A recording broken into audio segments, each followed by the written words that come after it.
Welcome back. Ian Power on CKNW's Talk to the Experts, and we're with the Apple experts today. Simply Computing, the largest Apple specialty dealer in BC, the Corporate Services Division, stores in Vancouver, Victoria, Langley, Kelowna, Kamloops, Thompson Rivers University, White Rock, online, a new website, Simply.ca. And there's a tab, Talk to the Experts, where you guys actually answer questions. Give me an example, Kyle, of some of the questions you might get. Yeah, absolutely. We'd encourage you to go onto our new website at Simply.ca, and right below the free seminars link, and next to David and I smiling faces, is a submit questions for the show. So, we've got a couple questions here, and Phil from Kamloops was good enough to send one in, and David, I'm going to pose this one to you. Phil wants to know that as the various versions of iPhoto get upgraded and updated, how does he integrate the libraries generated from his previous versions?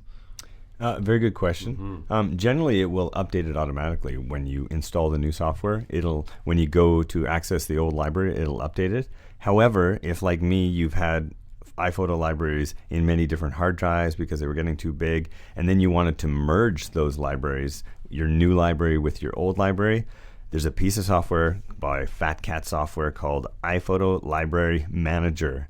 And I use it myself. I used it recently when I was trying to merge 18,000 photos that I have, which is a ridiculous amount of photos. You have to understand that David likes pictures. Yeah, I have 2 kids, and that's all you have to say. When you have kids, you take a lot of photos. That's right. And when you can take photos with your iPhone and your camera, you end up taking a lot of photos. So you take the iPhoto Library Manager software. It works with all versions of the iPhoto, and it will manage by bringing multiple libraries together, and it keeps all that data, all the tagging, all that hard work of creating different photo albums. It takes all that data and it brings it into the new library, and it conserves that data, which is really, really nice. It doesn't just mash them together. It also allows you to split libraries. Oh, that's pretty handy. Yeah, so you can so if you have a library that's too big and you suddenly decide, I'm going to break it up by year, you can actually do that and export it to different libraries. Or if you were separating with someone and you need to divvy up your iPhoto libraries, here's my half. You get those photos. iPhoto Library Manager by Fat Cat Software.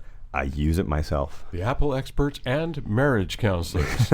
Kyle, what else have you got there? Well, a little bit of counseling actually maybe on this question. Dale from Langley wants to know, how come the iPod does not support Flash, and will it ever? How come? And maybe I need to get Steve Jobs and the CEO of Adobe into a room and do a little bit of counseling. But I think Apple has a viewpoint that is, they see the future of the web being based on standards, open standards like HTML5. In fact, they just revamped their whole website to be written in HTML5, and they see that as being the best performance on not only iOS devices, but I think all portable devices. They would tell you that a lot of the, any browser crashes that happen on Mac to Safari are often caused by Adobe Flash, which is really for the internet of yesteryear, if you could say that.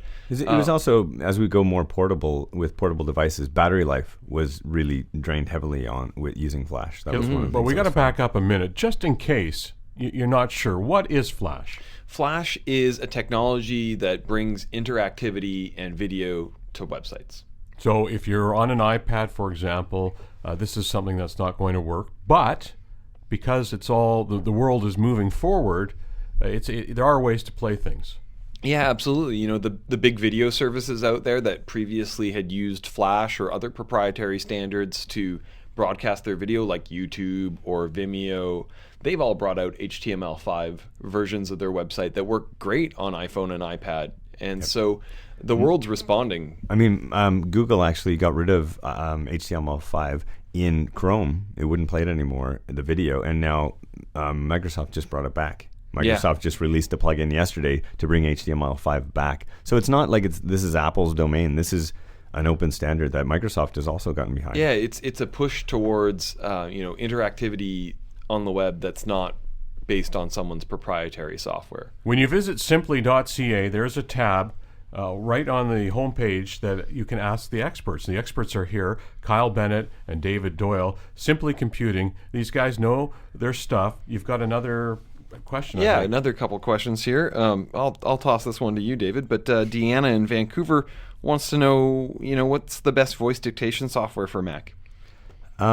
If you just want to capture your voice and dictate in transcripts or anything, I think Dictate. Dictate is probably the best And software that's from by the folks Nuance. at Nuance. Yeah, so most people would know that as the folks who make Dragon Naturally Speaking. Yeah, and it used to be a separate application for the Mac, but now it's all under Dragon. It's all Dragon Dictate. So, I mean, it's really the standard for voice dictation, voice recognition. They also have another product called Scribe. So if you use one of like the Olympus digital voice recorders, you can take the files out of that and it'll actually transcribe them into text. Scribe also is nice because if you have multiple people using the same Mac, it will allow multiple voices to be recognized and transcribe the text. And also, they make specific versions of Dictate for markets like the medical industry or legal, where there's a different set of vocabulary.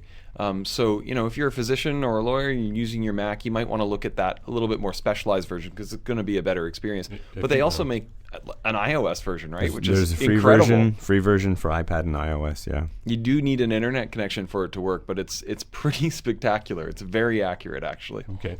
Kyle, you got another question? Yeah, David's going to love this one because he's such a huge Apple TV fan. And the new Apple TV, if you haven't seen it, it's incredible. Drop into any of our stores, and our guys love Apple TV, and we've got some very good demos for you to take a test drive on Apple TV. But Bob in Kelowna just got an Apple TV, wants to get one for a friend of his, but his friend has an iPad, and he wants to know how he can get it to work with iPad, just kind of like he's got it working with his MacBook Pro. There's an app for that. There really is. It's called the Remote app, and it's just remote. Apple took that name for themselves for a great app that allows you to control your Apple TV. You can do a couple things. You can control your Apple TV with the Remote app so that you can go to different menus or pick a different Netflix movie to watch. But what's also built in with the iPad is what's called AirPlay? AirPlay. Thank you. My brain lost it there for a second. AirPlay allows you to broadcast whatever's on your iPad to your Apple TV wirelessly. So as long as you're on the same wireless internet in your house, you can broadcast the videos and photos from your iPad and music to the Apple TV, which is a very convenient thing to do. And it's awesome. Yeah, what's even more cool is the fact that if you've got more than one Apple TV, you can send video to one Apple TV and music to another one from the same iPad. And be controlling with remote another Apple TV. So we have 6 of them in the Vancouver store, and we sometimes geek out a little bit watching just the amazing interactivity that you can use with Apple TV. You really have to see the Apple TV to fully appreciate it. It is, again, setting the bar, the gold standard, whatever you want to call it. I don't think anybody else comes close to the Apple TV. And it's the simplicity is really what it comes down to.